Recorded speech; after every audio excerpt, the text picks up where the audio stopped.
Renee, can I start with you, just with team news? Have you got any for us ahead of tomorrow night? Same availability as against Liverpool. Okay, you've already qualified for the knockout stages. Just how important is it that you win this game, finish top of the group, not only for the competition, but for the momentum as well that you've built so far? Well, most importantly, it was to qualify for the quarterfinals. We did that. But now we said we go and try and win the game and win the group. Like you said, it's important for our momentum of the team at the moment. Renee, this could be your final game in charge, given the interim head coach in terms of your contract just now. Are there any developments or talks with you and the club that you can tell us about at this stage? No, in general I have very good communication with the club, and they are working on it behind the scenes. So there's nothing to share here. Steph, I want to just come to you just on Renee from a personal perspective. What she brought to you and the rest of the players? Yeah, I mean, I think she's come in under really difficult circumstances and really steadied the ship. I think she's given a lot of individual players a lot of confidence to play how they want to play and to go out and do their thing, and the group as well, a lot of confidence. I think she brings a lot of positive energy and is a really good communicator, and that's just been a really effective way to manage the group, and I think you can see that in the results. Would it help you and the rest of the players if there was clarity on whether Renee is staying long term or not?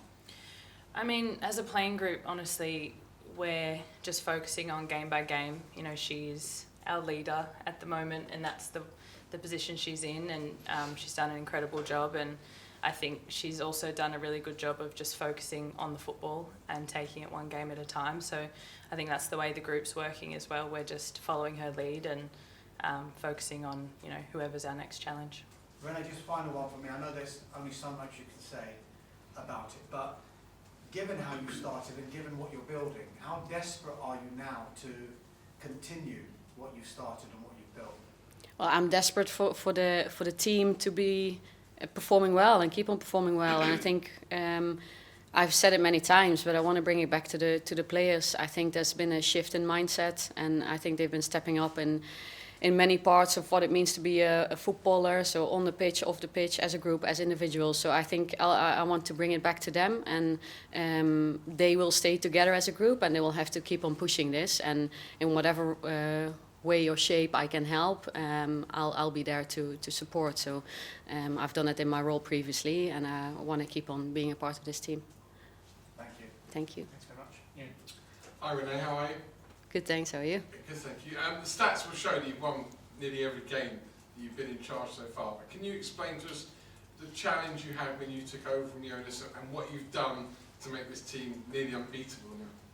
Well, there was such a great foundation already. I want to give credit to Jonas again. Obviously, I worked with Jonas, and I think Jonas has built something really strong here at Arsenal with the way the squad was built and the foundations of the game model and how we work as a tech staff and a wider staff. So there was so much that was already very good, in a very good place. And also, if you see us, how we performed in the game statistically, we outperformed our opposition in all the games with Jonas as well. So I think there was so much that was already so good. We just try to put emphasis on small things, but the main thing that's changed is how the players have been taking ownership of their job. And we'll see in this match how far they've come, because it was pretty much after the defeat in Munich that the change was made. We'll see how far your team has come when you take Bayern on again. Yeah, definitely. From a results perspective, we're very happy with the results. But like I said, performances were already good. If you look at it statistically, objectively, we had good performances in place. We just got those. We built momentum, and I think we did that well in the from the game against Vålerenga moving onwards. And I think it's always very strong if you have positive things going on. Keep on building on those positives, and you can keep on building momentum. But then it's always staying sharp as well, because it's not just positive and it's not just momentum. We have to stay sharp on what we need to emphasize and what details we need in place, and work really hard, and I think that's what the girls have been doing. Steph, as far as the team are concerned, have you been going to knock on the door of the hierarchy, telling them that she's got to stay? If not, why not? No, that's not up to us, unfortunately. But yeah, no. As a team, obviously, like I said, we're very happy right now. We're getting results. There's a good vibe around the team, and yeah, I've not been knocking on doors, but You don't want maybe a, Kim can do that. you don't want a new coach. You're happy with the one you've got. You're winning games. We're winning games, yeah, exactly. No, we're really happy as a team right now, and obviously the results are important, but the way that we're playing football and the way that we're building as a team is also really important. So I think game by game we're getting better, and that's just what we're focusing on right now. And finally, one for both of you to answer if possible. Tomorrow you're playing at Boreham Wood, when normally you've been playing at the Emirates. I don't know why the men couldn't play somewhere else, but there we go. In terms of that, how different is that when you're used to playing now in a big stadium with big crowds, so to go back to, with respect, a non-league ground and smaller 3,000 capacity or whatever it is? I think we're going to play at Boreham Wood tomorrow, and I think what's positive about Boreham Wood is that we're so close to the fans. It's a very intimate place to be. So I think we get that extra connection. We're very close to each other, so that's positive for tomorrow. From a facilities perspective, obviously the Emirates has it all. There's space, there's rooms for everything, there's technology, and that's different at Boreham Wood. But we've been doing that for such a long time, and we have a good process in place for tomorrow as well. Steph? Yeah, like Renee said, that's the cards we've been dealt, and that's where we're playing tomorrow, and it's a massive game for us. And you know, we've played there for a long time. We're very good at playing at that field. We know it very, very well. So it is a home ground advantage for us, and we feel confident about that. And like Renee said, the crowd there, they always show up in so many numbers, and it might not be as many, but they're just as passionate, just as loud. They're obviously very, very close to us on the field. So all of that is very helpful. Good luck, and good luck with your new match. Tim. Yeah, Renee, I wanted to ask a question about Kim. I know we spoke on Sunday about the game became a bit transitional at points. Arsenal committed more fouls than they usually do, and really kind of came out when I watched the game again. And I had this sense maybe for the last week or so that maybe you've been holding Kim back for this game because maybe you understand if the game becomes too transitional against Bayern, that's really, really dangerous. And I wonder if I'm right to think that. No, we've just had to manage Kim, and she happened to be back in training before Liverpool, which was very positive, and she was available again. But then we knew there was only a couple of days before Liverpool, and it was 2 games with tight turnarounds. We're just building her back with minutes. So it wasn't we haven't been planning the whole block for Kim to play against Bayern. She was just away, and we had to build her back into availability. Fair enough. And can I ask a question about Katie as well? Because again, we talked a little bit about her being the 5th attacker a lot, and actually the last couple of games without Kim and Molly, I've had the sense that maybe you've asked her to be the 3rd midfielder a little bit more, and whether, first of all, we talk about Katie's versatility in terms of the position she can play, but actually interpreting her role in many different ways, and how useful it is to have a player like that. Katie McCabe, yeah. She's a very intelligent player, and I think that the whole squad is very intelligent. That's why we need structure in all phases of the game, but we also give them the freedom to fill positions or to combine with each other, as long as a couple of things are always in place. And I think Katie McCabe is a very good example of that. She's very intelligent, she has loads of experience, she understands the game really well. She's also a very good communicator. So yeah, she gets that freedom on the pitch, but as do the other girls as well. Thank you. Thank you. I wasn't going to. No worries. Sorry, I made that all. Susie. Hey both. Question for you both first. Obviously the reverse fixture wasn't the nicest of games. How much is this an opportunity to put that behind you and show the development of the side over these however many months since that game? You go, Stephanie. Yeah, I think that was a big wake-up call for us, that game. We're a proud team.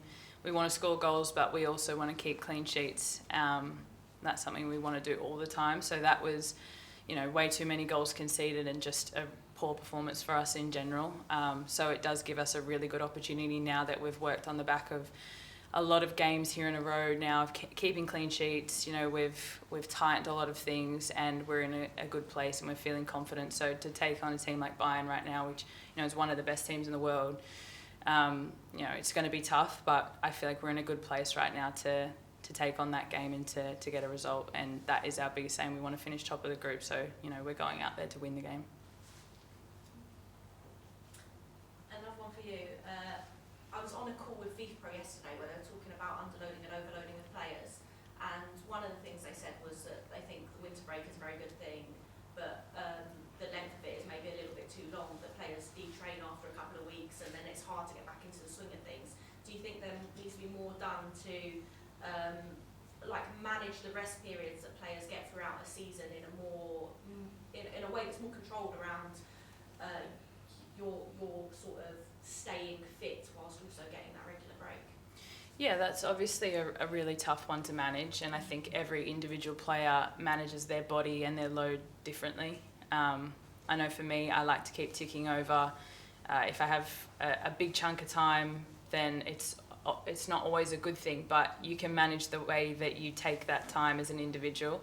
In terms of how they do it with the calendar, I'm honestly, like, I've been asked this question before, and I don't know the answer.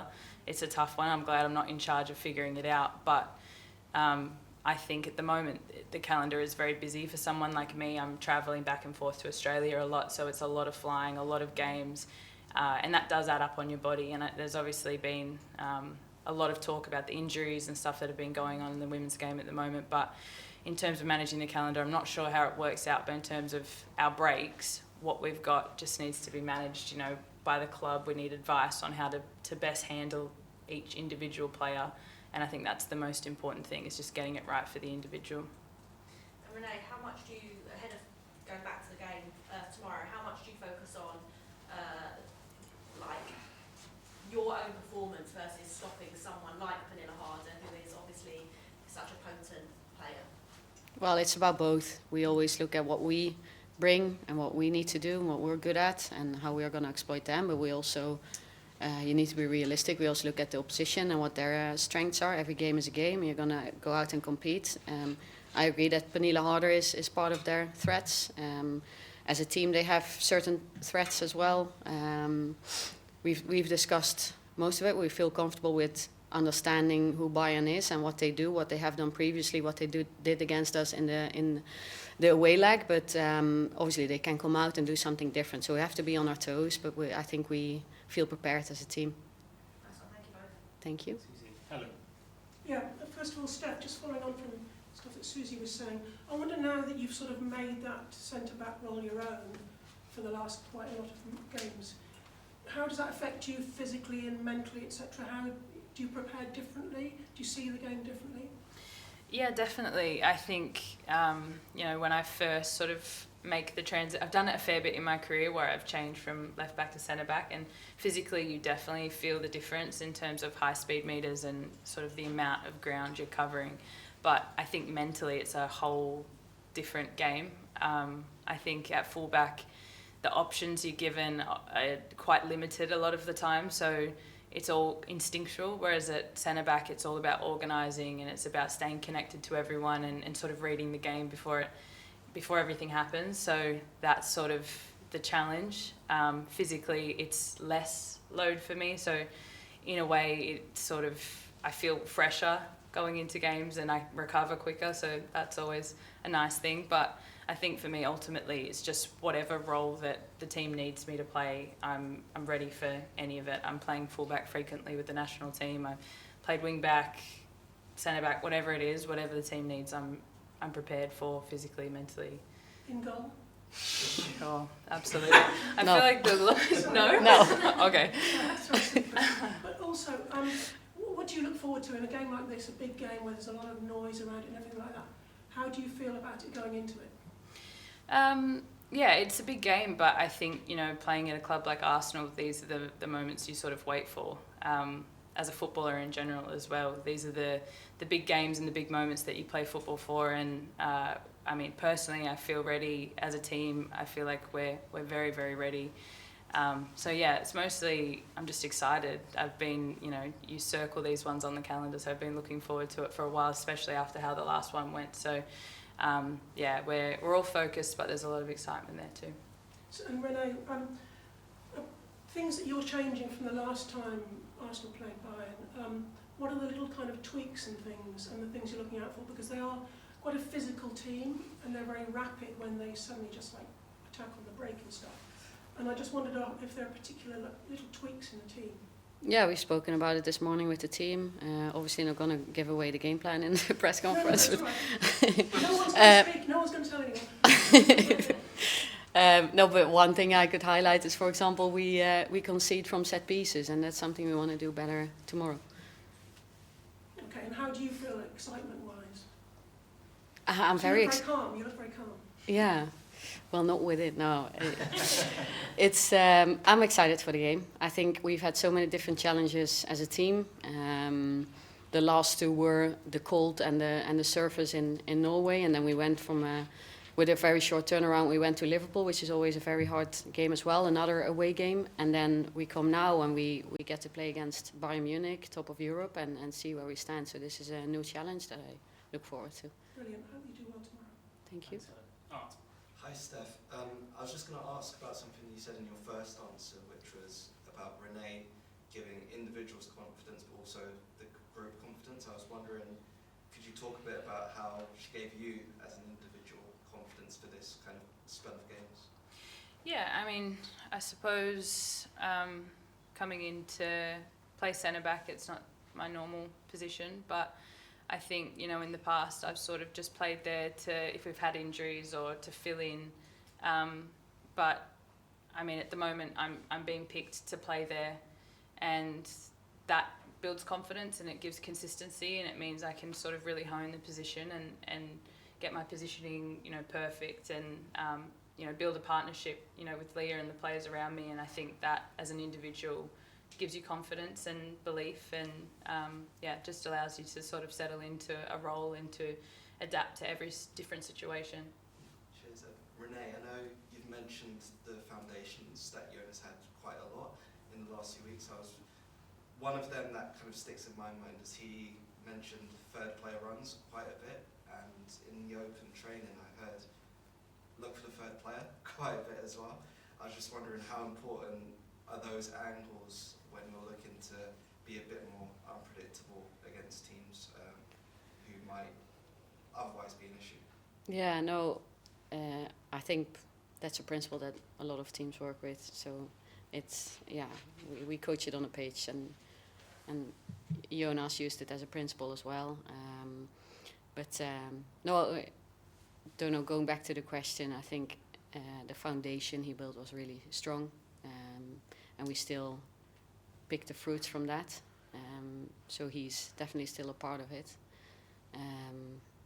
What was the other question about Actually, I'll just move on to the next question. Yeah, that's fine. In the last couple of months, have you, got an understanding for how big, the Arsenal women's head coach role is? Because when you're looking at it from the outside, or maybe even in the inside, you might not get the full appreciation for it, but have you seen how big it is since you've kind of been in this role? Yeah, I think so. It's you work in a lot of directions. You work with players, you work with colleagues, you work upwards, you work externally. So there's a lot of different things to it. But from how I have been perceiving it, it's a very big staff. We have a lot of players, but the togetherness that we have in the building at the moment makes that we share things. So I don't feel it doesn't feel heavy for me, to be honest. We feel like we're doing things together. I've been in head coach roles before where facilities, resources, everything was very basic, and there was very little, and I had to carry a lot myself. And I think that was almost, in some ways, harder, because everything is on your shoulders, and now I feel that we're really doing it together, and also mentioning the fans, because they've been backing us through good and bad times. So, no, I feel it's a big role. There's a lot of things to it. But it's been enjoyable to be a part of Arsenal, working with the players and the staff. Thanks. Hi, Renee. touched on it there. When you reflect on the last few months, how do you look at it? What have you learned about yourself as a person, as a leader? I learn about myself all the time in life, I think. Also being a parent, for example, and I've been living away from my country and from my family for a long time, so I think everything in life is learning. I've learned a lot of things these last couple of months. I think as a leader, I'm more aware of, or I have more focus on how do you empower other people, how can you make other people strong. I think that's definitely been something that I've learned during these last couple of months. And have you enjoyed it? Yes, but as I said, I've been enjoying every minute of working for Arsenal in whatever the role is. I want to help the team forward, and that's been enjoyable, yeah. Thanks. A few minutes left, Jamie. Hey guys, Renee, just one for you. I want to ask about Russo, because although she's been on the score sheet a lot, it also feels like she's become a player that works in phases. We've seen her start the game as a 9 and finish in the midfield. Just what does that speak to her versatility, and have you been working closely with her in terms of that kind of two-aspect gameplay? Yeah, we know that she's obviously she came in as a 9, but we also know she's good in the 10 position, and now because of a couple of decisions we made and some experiments we did, she can also play on the wing. She did that really well against Vålerenga. Depends on what you need in the game and how we want to get her qualities out. For example, against Vålerenga, she was more forward-facing, entering the box, so could get to different types of finishes. But yeah, no, Alessia is here as a 9, but we know that she can play in different positions. And Steph, just on you as a defender, obviously Arsenal scored something like 27 goals in the last block under Renee, but only conceded 3, and it feels like there's a big, shift in consistency there. Just for yourself, how important is that consistency? You're playing back-to-back games. You and Leah have got a really good partnership going on, but just what do you pin that defensive strength down to right now? Yeah, I mean, I think it is down to consistency, but I think as a whole, our entire squad appreciates the value of a clean sheet, knows how important it is, and it's something that we really drive in our standards when we're at training, when we go out to every game. It's something we remind ourselves of. So it's not only just about the players that are on the field at the moment. I think you see when players are coming off the bench, and Lotte the other day coming in and making a 5, everyone knows their role, everyone knows the standards and the specifics to get a result and to make sure we get that clean sheet. And I think consistency is one of those things, but just knowing your role and knowing how important every aspect of the defending is, even from the front, the way that we press. A clean sheet isn't just down to the back 4 of the defenders, it's from the front, it's from the strikers that are starting the press. So it's something that's going well for us at the moment. We have got to continue to make that happen. Brilliant, best luck guys. Thanks. Emily?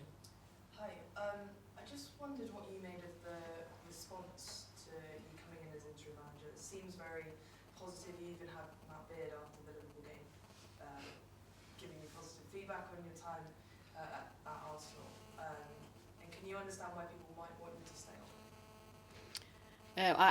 I'm thankful for the support, because obviously I was there to support the team, but I also got support back. So internally we've been working very strongly together. We've had a strong togetherness. So I wanted to start saying that. I'm very thankful for support from different directions. Back to your question. Well, that was my question. Okay, perfect. Yeah.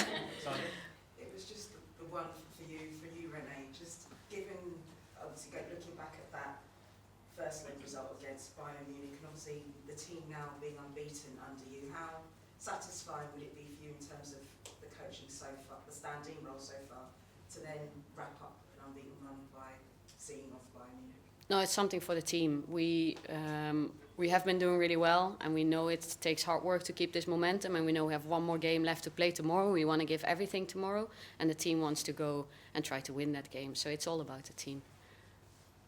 Good stuff. Thank you, guys. We'll leave it there. Merci. Thank you. Thanks. Nice to meet you. See you tomorrow. See you later. Thank you. Thank you. Oh, no, it's all right. No, cheers, thank you.